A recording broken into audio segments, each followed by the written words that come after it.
આજકાલ બધા જ ને white skin, bright skin, white colour એનો ક્રેઝ વધતો જાય છે અને કેટલી બધી ક્રીમ અવેલેબલ છે, કેટલી બધી ટ્રીટમેન્ટ અવેલેબલ છે વ્હાઇટ સ્કિન કરવા માટે. અને જ્યારે બાળકનો જન્મ થાય છે ત્યારે બધાનું ધ્યાન એ જ વાત ઉપર હોય છે કે કેટલો રૂપાળો છે. શું ખરેખર વ્હાઇટ સ્કિન હોવી એ હેલ્ધી વાત છે? ખબર નહીં તો જોઈ લો આ વિડીયો. જ્યારે તમારી સ્કિન એકદમ વ્હાઇટ છે એનું કારણ છે મેલેનિનનું ઓછું હોવું. બધાને ખબર છે કે મેલેનિન ઘટે તો સ્કિન વ્હાઇટ થાય. તો આજકાલ ક્રીમ અવેલેબલ છે આપણી સ્કિનની અંદરના મેલેનિનને ઓછું કરવાની. તો શું આનો ફાયદો? એકદમ મસ્ત સ્કિન દેખાય. હા, તમે રૂપાળા છો, તમે બધું સરસ પહેરશો, સરસ લાગશો, પણ ખરેખર એ હેલ્ધી વાત છે? નહીં. મેલેનિન એકચ્યુઅલી આપણા હેલ્થ માટે છે. એના હોવાથી આપણે હેલ્ધી છીએ.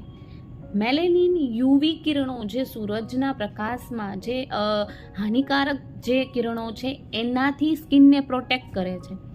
અને મેલેનિનનું પ્રમાણ પણ આપણા વારસાગત છે. જો આપણા પૂર્વજોએ, મોસ્ટલી ઇન્ડિયામાં તો બધાના વડીલોએ ખેતરમાં કે સૂર્યપ્રકાશમાં જ રહ્યા હોય છે, એટલે આપણા બધાના ડીએનએમાં એ રીતની સંરચના છે કે આપણી અંદર મેલેનિનની પ્રમાણ વધુ જ હોવાનું. તો જેના વડીલોને ડાયરેક્ટ સૂર્યના કોન્ટેક્ટમાં રહ્યા હશે એ લોકોની સ્કિન ડાર્ક હશે, કેમ કે એને મેલેનિનનું પ્રમાણ વધુ છે. હવે મેલેનિન જેટલો વધુ એટલું સ્કિનનો કલર, આંખનો કલર અને વાળનો કલર ડાર્ક થશે.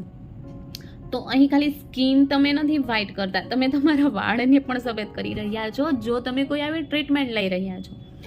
તો શું ખરેખર મેલેનિનનું પ્રમાણ ઘટવાથી બીજું શું થઈ શકે? તો કે સૌથી વધુ તમે જે સ્કિન માટે કરી રહ્યા છો, જેને રૂપાળી બનાવવા કરી રહ્યા છો, તમને એનું જ કેન્સર થઈ શકે છે. જી હા, વિચાર્યું નહોતું ને કે તમે ક્રીમ લગાવીને કે કોઈ ટ્રીટમેન્ટ લઈને સ્કિન વ્હાઇટ નથી કરી રહ્યા, પણ પોતાની અંદર કેન્સરના તત્વોને ઉછેરી રહ્યા છો. સાયન્સ પણ કહે છે કે મેલેનિનના ઓછા હોવાથી કેન્સરની વધવાની શક્યતાઓ વધી જાય છે. તમે માનશો, આપણે મેલેનિન ઓછું કરવા ક્રીમ લગાવીએ છીએ અને સાયન્સ રિસર્ચ કરે છે કે મેલેનિન કઈ રીતે વધારી શકાય કે જેથી કેન્સરથી બચી શકાય. આપણે સાયન્સથી ટોટલી વિરુદ્ધ દિશામાં જઈએ છીએ. ને શું ફેર પડે? તમારી સ્કિનનો કલર ડાર્ક છે. હા, જે લોકો ઠંડા પ્રદેશમાં રહે છે, જે લોકો સૂરજના તડકામાં ડાયરેક્ટ કોન્ટેક્ટમાં નથી, એમની સ્કિન વ્હાઇટ હોઈ શકે. પણ આપણે એક એવા એટમોસ્ફિયરમાં રહીએ છીએ જ્યાં આપણે ડાયરેક્ટ સનના કોન્ટેક્ટમાં છે, સનલાઇટ ડાયરેક્ટલી આપણે ફેસ કરીએ છીએ. તો આપણી સ્કિનને પ્રોટેક્શન આપણું બોડી પૂરું પાડે છે મેલેનિન દ્વારા, અને આપણે એ જ હટાવવાની કોશિશમાં લાગી ગયા છે, કેમ કે આપણે રૂપાળું દેખાવું છે. ભાઈ, તમે રૂપાળા 5 વર્ષ દેખાશો અને 5 જ વર્ષમાં તમે તમારી સ્કિનને કેન્સર આપી દેશો. અને જો બાળક પણ અતિ રૂપાળું છે તો 1 મિનિટ પ્લીઝ મારી વાત ધ્યાનથી સાંભળો. જો બાળક અતિ રૂપાળું છે તો જોવો એનામાં હિમોગ્લોબિનની કમી તો નથી ને? કેમ કે હિમોગ્લોબિન ઓછું હશે, એ બાળકની સ્કિન ફીકી વ્હાઇટ હશે, ઓફ વ્હાઇટ હશે. એ રૂપાળું નથી, એ બીમાર છે. જો એ નેચરલી રૂપાળું હશે, એની સ્કિન વ્હાઇટ હશે, તો તમે આ મુદ્દા જોજો. એના હોઠ એકદમ પિંક હોવા જોઈએ, પિંક. હાથના પંજા, એના પગના પંજા એકદમ પિંકીઝ હોવા જોઈએ, એકદમ રેડ. આમ ટચ કરો તો આમ બ્લડ રેડ થઈ જવો જોઈએ, તો તમારું બાળક હેલ્ધી છે, ઓકે છે. પણ જો એવું નથી થતું તો એને વ્હાઇટ છે, રૂપાળું છે એવું કહેવાનું બંધ કરો ને ડૉક્ટર પાસે લઈ જાઓ. એને મેડિકલ ટ્રીટમેન્ટની જરૂર છે. ત્યાં સુધી કે મેલેનિનના ઓછા હોવાથી સાંભળવાની ક્ષમતા ઉપર પણ પ્રભાવ પડે છે. જે લોકોના બોડીમાં મેલેનિન ઓછું હશે એની સાંભળવાની શક્તિ પણ ઓછી થાય છે. વિચાર્યું તું આવું?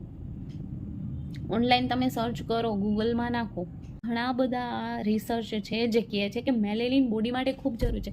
ફોરેનમાં સ્પેશિયલી સનબાથ લેવામાં આવે છે, ટેનિંગ કરવામાં આવે છે, જેથી એ લોકોના બોડીમાં મેલેનિનનું પ્રમાણ વધે. પણ આ પણ એક ડેન્જર વસ્તુ છે કે એવી રીતના મેલેનિનનું પ્રમાણ વધતું નથી, બલ્કि સ્કિન ડેમેજ થાય છે અને કેન્સર થવાની શક્યતાઓ વધે છે.